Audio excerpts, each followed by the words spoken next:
Second way of starting it is using what I call the L style. So you put one colour on as an L, you go on the outer, inner, outer, inner, outer, inner,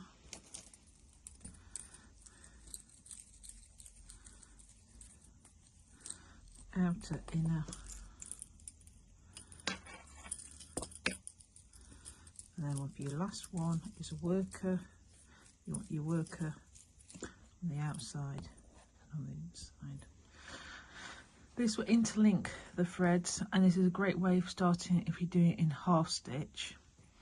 If you're wanting the colours to match back together, what I recommend is that you weave one colour to the other. But for this one, this is where, so I'm just going to put a twist in all of these, like we did before. And we're just going to do half stitch, which is cross twist.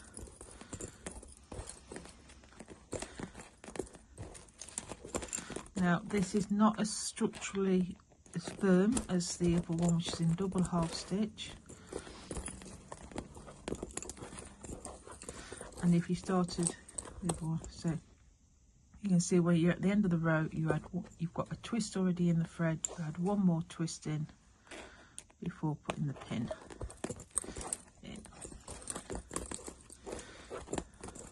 So it makes two twists at the end.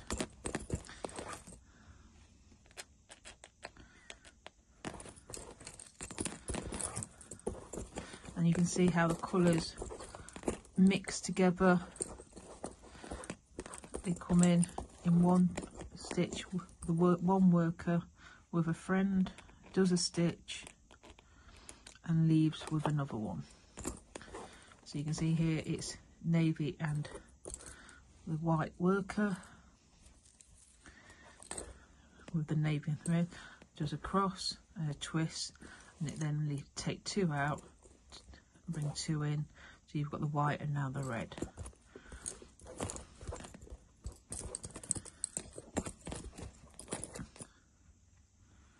Twist the end.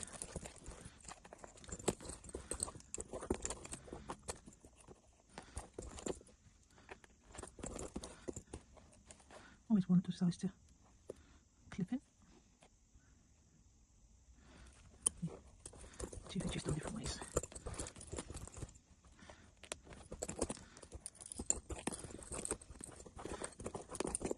There's many variations you can do in this pattern. So these are just doing one stitch at a time, but you can combine the stitches, which we'll show in a few samples. I've got another thread that's not winding out properly, which is annoying. This thread does like gripping to itself. I love the colours of it, so.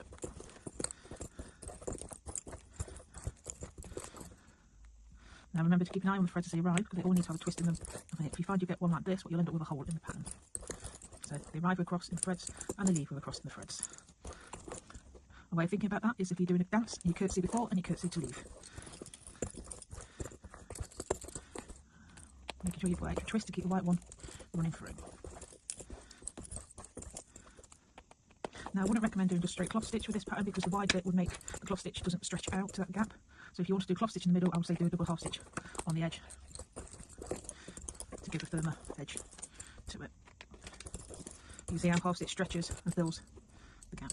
I'll just carry on with that as a short length. So bobbins fell off that short length. It's got enough to get to the end. I don't need to tie thread on because I can just cope with that.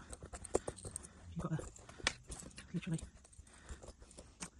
there we are at the end. So I'm going to take all the threads together, take one of the workers underneath, make sure you've got a nice long length on the thread, so if there's anything that's stuck like this navy one, we'll just undo that. Then grip them all together. I'll put my finger through the white threads underneath, the bobbin goes over the top through the hole, and pull it up tight to the top. So this is a half hitch. It's done in macrame, sometimes known as a clover hitch. If you do lots of these, it'll end up spiralling round. So that little knot bit is a nice way of finishing that off. And if you want, just taking a bobbin, doesn't matter if it's a coloured one, if you want to do a double secure and just tying a knot at the end. Pull all the threads down and snip. Now, as I said before, the best thing to do is to leave it to rest. So take the pins out. Now this one will spring a little, and if not stiffened, it will misshape a little. You can see how that end is now flicked round compared to the other one, which is a little bit loopier.